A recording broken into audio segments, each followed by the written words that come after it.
নতুন সরকারের প্রথম কর্মদিবস আজ। মহান মুক্তিযুদ্ধের বীর শহীদদের প্রতি শ্রদ্ধা জানিয়ে নতুন সরকারের প্রথম দিনটি শুরু করবেন প্রধানমন্ত্রী তারেক রহমান। দিনের শুরুতে প্রধানমন্ত্রী তারেক রহমান এবং তার মন্ত্রিপরিষদের সদস্যরা সাভার জাতীয় স্মৃতিসৌধে পুষ্পস্তবক অর্পণ এবং শহীদ রাষ্ট্রপতি জিয়াউর রহমান এবং বেগম খালেদা জিয়ার সমাধিতে শ্রদ্ধা নিবেদন সহ একাধিক কর্মসূচিতে অংশ নেবেন। প্রধানমন্ত্রী সহ মন্ত্রিসভার সদস্যদের আগমন উপলক্ষে সাভারের জাতীয় স্মৃতিসৌধে নেওয়া হয়েছে নিশ্ছিদ্র নিরাপত্তা ব্যবস্থা। দুপুর 1টার দিকে সচিবালয়ে পৌঁছে মধ্যাহ্নভোজ এবং নামাজ আদায় করবেন তারেক রহমান। বিকেল 3টায় মন্ত্রিসভার বৈঠকে অংশ নেওয়ার কথা রয়েছে নতুন প্রধানমন্ত্রীর। বিকেল 4টায় সচিবদের সঙ্গে মতবিনিময় সভায় অংশ নেবেন তিনি। সাভার জাতীয় স্মৃতিসৌধের সামনে আছেন সহকর্মী আসাদুজ্জামান খায়রুল, আমরা তার সাথে যুক্ত হওয়ার চেষ্টা করছি। খায়রুল, নতুন বাংলাদেশের প্রথম নির্বাচিত সরকারের কার্যদিবস শুরু হচ্ছে আজ। মুক্তিযুদ্ধের বীর শহীদদের প্রতি শ্রদ্ধা জানাবেন প্রধানমন্ত্রী তারেক রহমান এবং নতুন মন্ত্রিসভার সদস্যরা। তো আপনি প্রস্তুতি কেমন দেখছেন, আমাদেরকে বিস্তারিত জানাবেন। জি, নাদিয়া, আপনাকে ধন্যবাদ। আপনি যেমনটি বলছিলেন, আসলে নতুন বাংলাদেশের নতুন প্রধানমন্ত্রী কিন্তু আসছেন আমাদের এই সাভারে জাতীয় স্মৃতিসৌধে। জাতীয় স্মৃতিসৌধের যেই বীর শহীদরা আছেন, সেই বীর শহীদদের প্রতি পুষ্পস্তবক অর্পণ করে আর আসলে শ্রদ্ধা জানাবেন। আর এই উপলক্ষে কিন্তু সাভার জাতীয় স্মৃতিসৌধ যে এলাকা আছে, এই এলাকাকে কিন্তু আসলে নিশ্ছিদ্র নিরাপত্তায় চাদরে ঢেকে রেখেছে আইন শৃঙ্খলা রক্ষাকারী বাহিনী। আমরা যদি একটু বলি, গতকাল আমাদেরকে ঢাকা জেলা এসপি আমাদেরকে জানিয়েছেন যে 3 স্তরের নিরাপত্তার ব্যবস্থা করেছেন এবং এখন কিন্তু জাতীয় স্মৃতিসৌধ তো এসএসএফ এর আওতাধীন আছেন, তাদের দায়িত্বে আছে বলে আমরা জানতে পেরেছি। আমরা যদি একটু দেখাই যে স্মৃতিসৌধ প্রাঙ্গণে কিন্তু আমরা উল্লেখযোগ্য সেনা সদস্যদের উপস্থিতি আমরা দেখতে পাচ্ছি এবং পাশাপাশি পুলিশের কিন্তু প্রায় 3000 সদস্য কিন্তু কাজ করবে বলে আমাদেরকে জানিয়েছিল এসপি, ঢাকা জেলা এসপি। এছাড়া যদি আমরা একটু বলি যে আহ, আহ, নিরাপত্তার পাশাপাশি যে এখানকার যে স্থানীয় নেতাকর্মীরা আছেন, এরা কিন্তু আসলে রাস্তায় অবস্থান করবেন। সেই অবস্থানটাও কিন্তু আসলে আইন শৃঙ্খলা রক্ষাকারী বাহিনীর পক্ষ থেকে কিন্তু সীমিত বা এটা কি কন্ট্রোল করার আর কি তারা ব্যবস্থা রেখেছেন বলে আমাদেরকে জানিয়েছেন। আমরা দেখেছি এখানে ডগ স্কোয়াড আনা হয়েছে। পাশাপাশি সিভিল পোশাকে কিন্তু ডিবি পুলিশ এবং অন্যান্য আইন শৃঙ্খলা রক্ষাকারী বাহিনীরা কিন্তু এখানে উপস্থিত আছেন। গতকাল আমাদেরকে আরো একটি বিষয় জানিয়েছে এই স্থানীয় প্রশাসনের পক্ষ থেকে যে এই জাতীয় স্মৃতিসৌধের যে আশেপাশে যে মার্কেটগুলো আছে, সে মার্কেটগুলোকেও কিন্তু বন্ধ ঘোষণা করা হয়েছে এবং রাস্তার যে দুই ধারে, মানে আমিন বাজার থেকে শুরু করে যে এই জাতীয় স্মৃতিসৌধের এই এই জায়গাটুকুর ভিতরে কিন্তু মোড়ে মোড়ে আইন শৃঙ্খলা রক্ষাকারী বাহিনী অবস্থান করবেন। এছাড়াও আমরা যদি বলি যে জাতীয় স্মৃতিসৌধ এলাকাকে মানে নিরাপত্তা রাখার স্বার্থে কিন্তু স্মৃতিসৌধ প্রাঙ্গণে কিন্তু 2 দিন আগে থেকে কিন্তু জনসাধারণের চলাচল বা প্রবেশ নিষেধ করা হয়েছিল এবং আমাদের যে গণমাধ্যম কর্মী আছে, সেই গণমাধ্যম কর্মীদেরকেও কিন্তু আসলে ভিতরে প্রবেশ করা নিষেধ ছিল।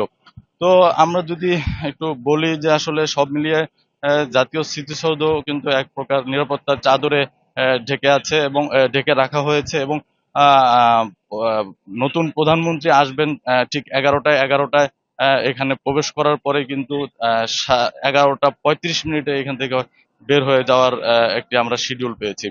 তো ইতিমধ্যে আমরা কিন্তু আরেকটি বিষয় দেখেছি যে যারা মন্ত্রী পরিষদের সদস্য আছেন, তারা কিন্তু একে একে আসতে শুরু করেছেন এবং বেশ কিছু মন্ত্রী পরিষদের সদস্যরা কিন্তু স্মৃতিসৌধের ভিতরে প্রবেশ করেছেন। তো এই পর্যন্ত জাতীয় স্মৃতিসৌধ থেকে আমার কাছে ছিল সর্বশেষ জাতীয় স্মৃতিসৌধের পরিস্থিতি। খায়রুল, আপনাকে ধন্যবাদ। দর্শক, নতুন প্রধানমন্ত্রী জাতীয় স্মৃতিসৌধে আগমনের সার্বিক পরিস্থিতি খবর জানাচ্ছিলেন আমাদের সহকর্মী আসাদুজ্জামান খায়রুল। চলে যাব পরের সংবাদে। প্রধানমন্ত্রী হিসেবে শপথ গ্রহণের পর বাবা মায়ের কবর জিয়ারত করেছেন তারেক রহমান। রাতে রাজধানী শেরেবাংলা নগরে জিয়া উদ্যানে স্ত্রী, কন্যাসহ পরিবারের সদস্যদের সঙ্গে নিয়ে তিনি শহীদ রাষ্ট্রপতি জিয়াউর রহমান এবং সাবেক প্রধানমন্ত্রী খালেদা জিয়ার কবর জিয়ারত করেন। বিএনপির মিডিয়া সেল থেকে জানানো হয়, জিয়ারত শেষে পরিবারের অন্যান্য সদস্য এবং নেতাকর্মীদের সঙ্গে মোনাজাতে অংশগ্রহণ করেন তিনি। বাংলাদেশের নবনির্বাচিত প্রধানমন্ত্রী ও মন্ত্রিসভার সদস্যদের শপথ গ্রহণ অনুষ্ঠানে অংশ নেন দক্ষিণ এশিয়া এবং বিশ্বের বিভিন্ন দেশের শীর্ষ পর্যায়ের নেতা এবং প্রতিনিধিরা। মঙ্গলবার শপথ গ্রহণ অনুষ্ঠান শেষে বিদেশি অতিথিরা নবনিযুক্ত প্রধানমন্ত্রী তারেক রহমানের সঙ্গে পৃথক সৌজন্য সাক্ষাৎ করেন। প্রধানমন্ত্রী তারেক রহমানের সঙ্গে সাক্ষাৎ করেন মালদ্বীপের প্রেসিডেন্ট মোহামেদ মইজুর। পরে ভুটানের প্রধানমন্ত্রী শেরিং তোবগে, যুক্তরাজ্যের ইন্দো প্যাসিফিক বিষয়ক parliamentary under secretary of state Seema Malhotra, ভারতের লোকসভার স্পিকার ওম বিরলা। বৈঠকে বিদেশি নেতারা নির্বাচনে বিপুল বিজয় এবং বাংলাদেশের গণতান্ত্রিক উত্তরণের জন্য প্রধানমন্ত্রীকে অভিনন্দন জানান। বিদেশি নেতারা প্রধানমন্ত্রীর নতুন মেয়াদের সাফল্য কামনা করেন। তাদের সবাই বাংলাদেশের নতুন সরকারের সঙ্গে ঘনিষ্ঠভাবে কাজ করার প্রত্যয় ব্যক্ত করেন। অপেক্ষার আর মাত্র একটি দিন, আর তাই সকল জল্পনা কল্পনার অবসান ঘটিয়ে ২০ ফেব্রুয়ারিতেই পর্দা উঠছে বাঙালির প্রাণের অমর একুশে বইমেলার। এরই মধ্যে সকল প্রস্তুতি প্রায় শেষের পথে। বাংলা একাডেমির মহাপরিচালক অধ্যাপক মোহাম্মদ আজম জানান, সবকিছু ঠিক থাকলে প্রথমবারের মতো এবারের অমর একুশের বইমেলা উদ্বোধন করবেন বিএনপি চেয়ারম্যান ও প্রধানমন্ত্রী তারেক রহমান। আরও জানাচ্ছেন জাহিদ আহমেদ বাবু। রাজনৈতিক অস্থিরতা, আইন শৃঙ্খলা রক্ষাকারী বাহিনীর ব্যস্ততা এবং ত্রয়োদশ নির্বাচন সব মিলিয়ে ভোটের ডামাডোলে কিছুটা মলিন ভাষার মাস ফেব্রুয়ারি। আর তাই পয়লা ফেব্রুয়ারিতে চলা পুরনো ঐতিহ্য ভঙ্গ করে অবশেষে সব বাধা বিপত্তি পেরিয়ে ২০ ফেব্রুয়ারিতেই শুরু হচ্ছে বাঙালির প্রাণের অমর একুশের বইমেলা।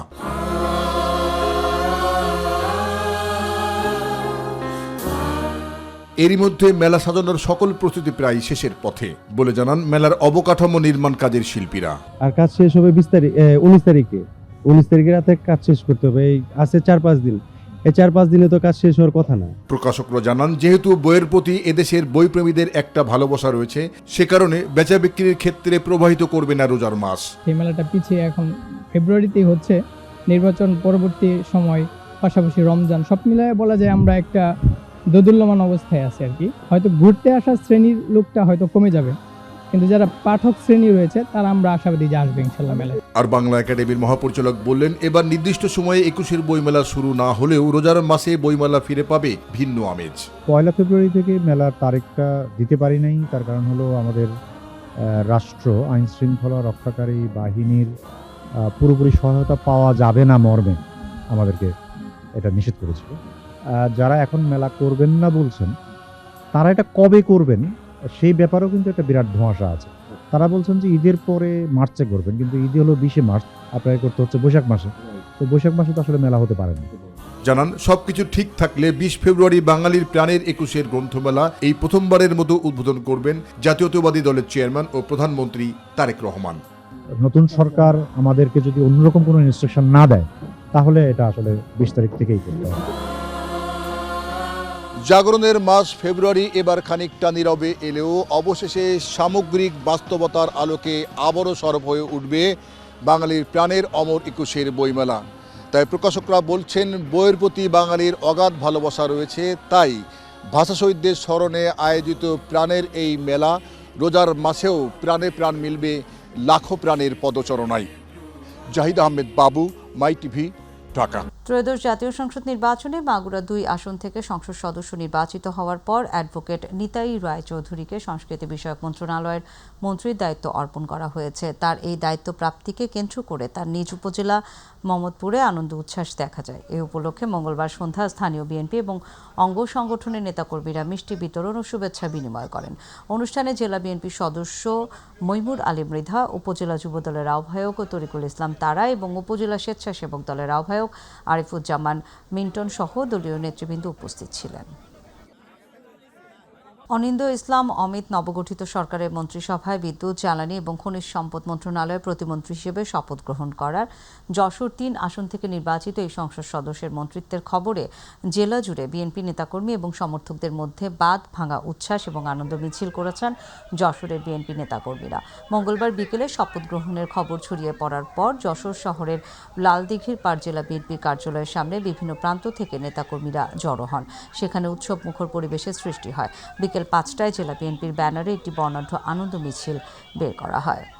বরিশাল ১ গৌরনদী আঘুলছড়া আসনে নবনির্বাচিত সংসদ সদস্য জহিরুদ্দিন স্বপন নতুন সরকারের তথ্য ও সম্প্রচার মন্ত্রণালয়ের মন্ত্রীর দায়িত্ব পাওয়ায় তার নির্বাচনী এলাকা গৌরনদী এবং আঘুলছড়ায় আনন্দ মিছিল এবং মিষ্টি বিতরণ করেছে দলীয় নেতাকর্মী সহ সর্বস্তরের জনসাধারণ। গতকাল সন্ধ্যায় বরিশাল ঢাকা মহাসড়কে গৌরনদী বাসস্ট্যান্ড এলাকায় ও আঘুলছড়া সদরে আনন্দ মিছিল বের করে বিভিন্ন সড়ক প্রদক্ষিণ করে। পরে বিএনপি দলীয় কার্যালয়ে মিষ্টি বিতরণ করা হয়। জহিরুদ্দিন স্বপন সরকারের তথ্য ও সম্প্রচার মন্ত্রণালয়ের মন্ত্রীর দায়িত্ব পাওয়ায় প্রধানমন্ত্রী তারেক রহমানকে ধন্যবাদ জানান। পটুয়াখালী ৩ আসনে বিজয়ী সংসদ সদস্য ও বাংলাদেশ গণ অধিকার পরিষদের সভাপতি নুরুল হক নূর প্রতিমন্ত্রী হওয়ায় কুষ্টিয়ার কুমারখালীতে আনন্দ মিছিল অনুষ্ঠিত হয়েছে। মঙ্গলবার বিকেলে যুব অধিকার পরিষদের কেন্দ্রীয় কমিটির সিনিয়র সহ সভাপতি শাকিল আহমেদ তিয়াসের নেতৃত্বে শহীদ গোলাম কিবরিয়া সেতু চত্বর থেকে একটি আনন্দ মিছিল বের হয়ে মূল শহর প্রদক্ষিণ করে কুমারখালী প্রেস ক্লাবের সামনে এসে শেষ হয়। এ সময় কুমারখালী উপজেলা ছাত্র অধিকার পরিষদের সাধারণ সম্পাদক রকি আহমেদ, যুগ্ম সাধারণ সম্পাদক রাসেল হোসেন, ছাত্র অধিকার পরিষদ কুমারখালী সরকারি কলেজ শাখার আহ্বায়ক ফারহান নিলয়, খোকসা উপজেলা ছাত্র অধিকার পরিষদের সিয়াম শেখ সহ অনেকেই উপস্থিত ছিলেন। কুমিল্লায় পবিত্র মাহে রমজান উপলক্ষে ১৫০০ পরিবারের মাঝে খাদ্য সামগ্রী বিতরণ করেছে গ্রিস্টার পাতাবাহার ও কনফিডেন্স গ্রুপের ব্যবস্থাপনা পরিচালক এবং সিইও হোসাইন মজুমদার। প্রতিটি খাবারের প্যাকেটে ছিল ছোলা, পেঁয়াজ, মুড়ি, সরিষার তেল, আলু, orange powder, drinks.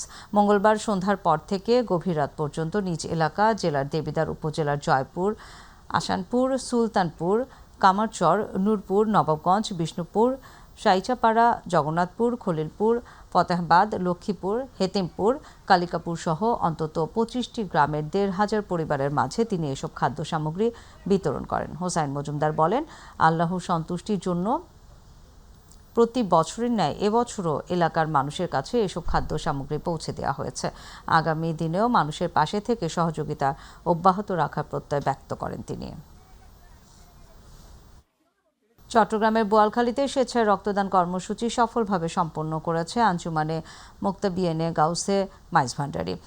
সাজ্জাদানশীন Syed Emdadul হক মাইজভান্ডারি পৃষ্ঠপোষকতায় বছরব্যাপী মানব কল্যাণমূলক কর্মসূচির অংশ হিসেবে এই আয়োজকরা আয়োজন করেন। চট্টগ্রাম জেলা কার্যকরী সংসদের উদ্যোগে এবং আলহাজ সৈয়দুল হক ট্রাস্টের ব্যবস্থাপনায় চরণদ্বীপ দায়রা শাখা প্রাঙ্গণে আয়োজিত কর্মসূচিতে ভার্চুয়ালি প্রধান অতিথি হিসেবে যোগ দেন নায়েবে সাজ্জাদানশীন সৈয়দ ইরফানুল হক মাইজভান্ডারি। সহযোগিতায় ছিল Bangladesh red crescent society Chittagong.